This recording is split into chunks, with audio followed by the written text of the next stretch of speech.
Assalamualaikum warahmatullahi wabarakatuh.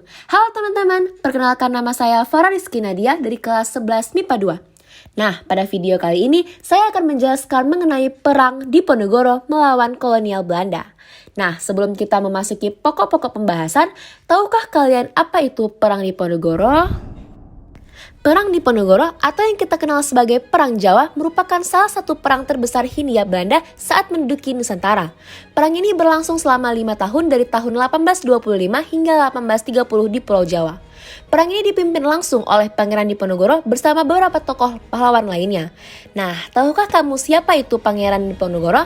Pangeran Diponegoro merupakan seorang bangsawan dari Kesultanan Yogyakarta yang menentang keras kebijakan kolonial Belanda dengan melakukan perlawanan dengan berbagai strategi. Nah, pada video ini saya akan menjelaskan mengenai latar belakang dari Perang Diponegoro. Selanjutnya ada pula strategi perlawanan baik dari pihak Belanda maupun dari pihak Pangeran Diponegoro. Kemudian saya juga akan menjelaskan mengenai tokoh-tokoh penting yang terlibat dalam Perang Diponegoro baik dari pihak Belanda maupun dari pihak Pangeran Diponegoro. Dan di akhir video saya akan menjelaskan akhir perlawanan dan dampak dari Perang Diponegoro ini, beserta strategi-strategi masa lalu apakah yang bersifat kontinu atau berkelanjutan sehingga masih bisa digunakan pada masa sekarang ini. Pokok pembahasan yang pertama, saya akan menjelaskan mengenai latar belakang terjadinya Perang Diponegoro. Faktor-faktor apakah yang mendominasi adanya Perang Diponegoro tersebut? Jadi, Perang Diponegoro ini disebabkan oleh beberapa faktor, baik dari faktor umum maupun faktor khusus. Nah, yang pertama adalah faktor umum. Poin pertama adalah mengenai pajak dan gerbang cukai yang tinggi. Nah, dengan adanya pemberlakuan pajak dan gerbang cukai yang tinggi menyulitkan perekonomian masyarakat Mataram. Sehingga banyak masyarakat yang berada di garis kemiskinan, bahkan ada yang kelaparan karena tidak sanggup untuk membayar pajak. Poin kedua adalah wilayah Kesultanan Mataram yang semakin sempit. Diakibatkan Kesultanan Mataram yang semakin sempit, menyebabkan pemimpin pribumi kehilangan martabat dan kedaulatannya sehingga monopoli Hindia Belanda semakin berkuasa di wilayah Mataram. Kemudian ada pula poin ketiga, yakni adanya campur tangan Belanda terhadap kerajaan Mataram. Belanda mengatur dan ikut campur dalam hal-hal internal kerajaan Mataram, sehingga mengganggu kedaulatan kerajaan Mataram dan memuluskan politik divide et impera kolonial Belanda. Faktor selanjutnya adalah faktor khusus, yang dimana faktor ini hanya meliputi satu poin saja, yaitu adalah dibuatnya jalan di atas makam leluhur Pangeran Diponegoro. Rencana awalnya, jalan raya dan jalur kereta api tersebut tidak melewati Tegalrejo. Namun, pemerintahan Hindia Belanda melalui Hendrik Schmeisser sengaja melewatinya untuk memancing amarah Pangeran Diponegoro yang menjadi penyebab utama meletusnya Perang Jawa ini. Kemudian ada pula strategi perlawanan dan jalannya Perang Diponegoro. Yang pertama adalah strategi perlawanan Perang Diponegoro.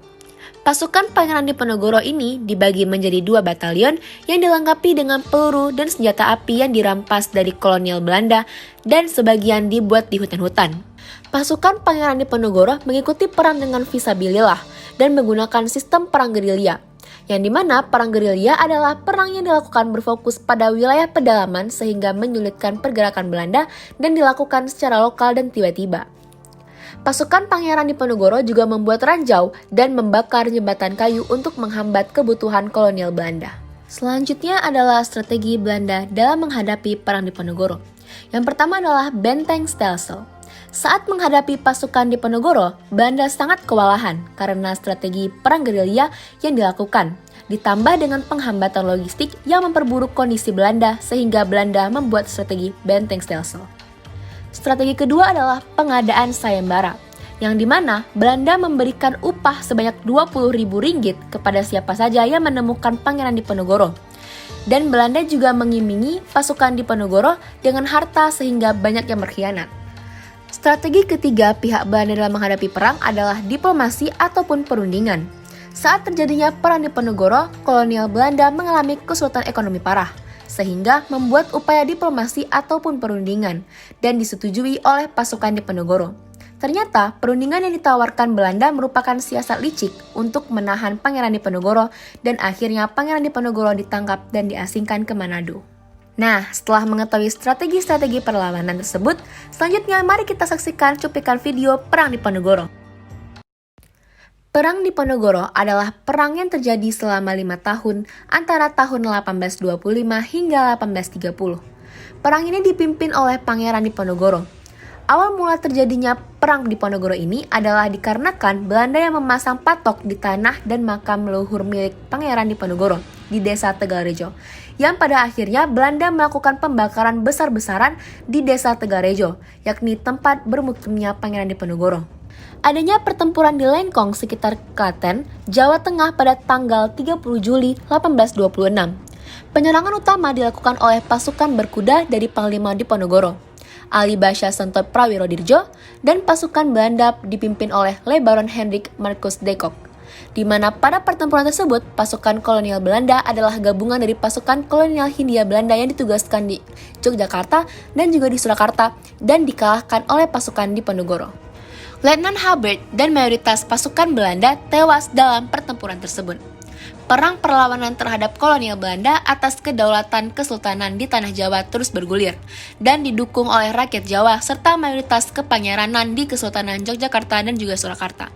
Namun, Belanda yang telah memasuki intrik di kedua kesultanan tersebut dapat membuat beberapa pangeran dan pasukannya mendukung Belanda untuk menaklukkan perlawanan Diponegoro. Pada saat melawan Belanda, Belanda kalah cerdik dengan strategi perang gerilya yang dilakukan oleh pasukan Pangeran Diponegoro bersama panglima-panglimanya dan memusatkan pertahanannya di Goa Selarong. Pada puncak peperangan ini, Belanda yang mulai kewalahan menghadapi peperangan mengerahkan lebih dari 23.000 orang serdadu.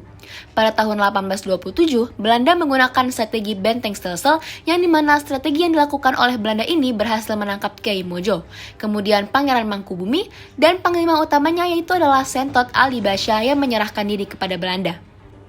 Karena melemahnya kedudukan Diponegoro, sehingga menyebabkan ia menerima tawaran untuk perundingan dengan Belanda di Magelang. Perundingan ini pun gagal dalam mencapai kata sepakat diakibatkan adanya siasat kelicikan yang telah direncanakan oleh pihak Belanda. Karena inilah Pangeran Diponegoro ditangkap dan dipindahkan ke Manado, kemudian dipindahkan lagi ke Makassar. Perang ini berlangsung selama 5 tahun dan membawa dampak yang membuat kekuasaan wilayah Yogyakarta dan Surakarta berkurang dan banyak sekali menguras kas Belanda. Setelah melihat cuplikan dari peperangan Diponegoro, mari kita lihat tokoh-tokoh penting yang terlibat dalam Perang Diponegoro ini. Yang pertama adalah tokoh utama ataupun tokoh penting dari pihak Diponegoro, yaitu adalah Pangeran Diponegoro.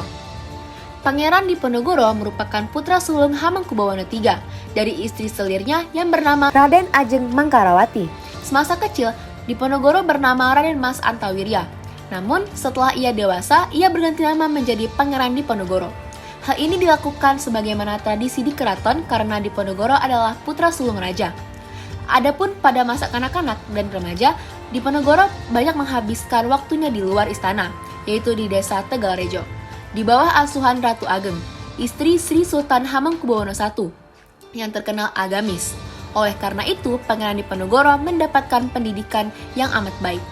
Hal ini pula yang menyebabkan Diponegoro mudah bergaul dengan siapapun dan dari berbagai kalangan apapun. Akan tetapi, ia sering bergaul dengan para santri dan ulama di sekitar keraton. Selanjutnya adalah Kiai Mojo. Kiai Mojo adalah sepupu dari Pangeran Diponegoro yang merupakan seorang ulama. Ia membantu perjuangan Diponegoro selaku pemimpin spiritual dan panglima perang. Yang ketiga adalah Sentot Ali Basya Prawirodirjo. Sentot adalah keponakan dari Hamengkubuwono IV yang memiliki dendam terhadap Belanda. Ayahnya Ronggo Prawirodirjo tewas ketika masa pemerintahan Daniels, sehingga ia sangat mendukung ketika Diponegoro mengorbankan pemberontakan. Sentot berhasil diyakinkan untuk menyerah kepada Belanda pada tahun 1829. Ia kemudian dikirim untuk mengalahkan Tuanku Imam Bonjol dalam Perang Padri. Namun, Sentot berkhianat dan memasuk senjata bagi pemberontak sehingga ia ditangkap kembali dan diasingkan ke Bengkulu. Kemudian ada pula tokoh penting yang terlibat dalam peperangan dari pihak Belanda, yakni yang pertama adalah Jenderal de Kock. Jenderal de Kock adalah Gubernur Jenderal Hindia Belanda yang berkuasa pada tahun 1825 hingga 1826, yang bertugas untuk memadamkan api pemberontakan Diponegoro di Jawa. Ia menerapkan kebijakan benteng Stelsel untuk mengepung pasukan-pasukan Diponegoro dan menangkap pemimpin perang masyarakat Jawa. Kemudian yang terakhir ada pula tokoh yang tidak bisa dilupakan dari pihak Belanda yang menjadi penyebab utama meletusnya perang Diponegoro ini, yaitu adalah Hendrik Smasser. Hendrik Smasser adalah residen Yogyakarta yang ditunjuk oleh Gubernur Jenderal untuk menangani wilayah tersebut. Pemasangan patok-patok jalan yang melalui makam leluhur Diponegoro adalah kebijakan Deddy Smasher yang dimana kedudukannya menjadi penyebab meletusnya perang Jawa yang sangat besar ini. Next, ada pula akhir ataupun ending dari perlawanan perang Diponegoro tersebut, yaitu adalah perlawanan Diponegoro tersebut berakhir dengan diadakannya perundingan yang merupakan siasat licik oleh Belanda. Perundingan ini tidak mencapai kata sepakat, bahkan Pangeran Diponegoro ditangkap dan diasingkan ke Manado. Lalu perjuangan ini dilanjutkan oleh putranya yaitu Pangeran Jonet, Ki Sudewo, Diponingrat, dan Diponegoro Anom. Namun sayangnya usaha yang dilakukan putranya bernasib tragis. Diponingrat dan Diponegoro Anom dibuang ke Ambon dan Ki Sudewo dan Pangeran Jonet terbunuh saat peperangan. Maka berakhirlah perang Diponegoro ini. Lalu ada beberapa dampak yang ditimbulkan dari perlawanan Diponegoro ini, yaitu yang pertama adalah kosongnya kas Belanda. Perang Diponegoro merupakan perang besar yang dihadapi oleh Belanda. Perang ini menghabiskan banyak sekali biaya operasional dan logistik Belanda, ditambah dengan strategi Belanda yang mengadakan sayembara dan memberikan harta kepada pasukan Diponegoro yang mau berkhianat. Pasca perang Diponegoro selesai, kas Belanda kosong sehingga Belanda menerapkan sistem tanam paksa atau kultur stelsel yang dicetus oleh Jenderal Van den Bosch. Dampak yang kedua adalah jatuhnya banyak korban jiwa. Seperti yang kita ketahui bahwa perang ini adalah perang yang sangat besar yang telah menewaskan sekitar 200.000 masyarakat Jawa dan sekitar 8.000 tentara Belanda. Kemudian poin terakhir adalah adanya beberapa strategi pada masa lalu yang bersifat kontinu atau berkelanjutan sehingga masih dapat digunakan di masa sekarang. Strategi pertama yang masih bisa digunakan yakni berasal dari strategi Belanda, yaitu adalah diplomasi atau perundingan. Diplomasi dan perundingan ini masih bisa digunakan sampai sekarang dikarenakan merupakan solusi di antara pihak-pihak yang berkonflik. Hal ini juga merupakan implementasi di sila keempat Pancasila yang mementingkan musyawarah dan mufakat. Strategi selanjutnya berasal dari pihak Pangeran Diponegoro, yakni perang fisabilillah, yang mencakup dua hal, yaitu adalah sikap semangat bela negara dan cinta tanah air. Semangat bela negara ini wajib dimiliki oleh setiap warga negara dan diimplementasikan melalui rasa nasionalisme dan patriotisme. Salah satu faktor yang menyebabkan terjadinya perang Diponegoro adalah akibat adanya modernisasi yang diterapkan oleh pihak Belanda sehingga membuat masyarakat Mataram melakukan tindakan yang tidak sesuai dengan nilai dan norma yang berlaku di masa sekarang. Cinta tanah air perlu ditumbuhkan sebagai upaya memfilter budaya-budaya asing yang masuk ke Indonesia. Nah, itu tadi serangkaian cerita dari perang Diponegoro. Semoga video ini bermanfaat dan dapat diambil nilai positifnya. Dan selalu tumbuhkan sifat patriotisme dan cinta tanah air ya. Lebih dan kurang Farah mohon maaf. Terima kasih sudah menyaksikan. Assalamualaikum warahmatullahi wabarakatuh.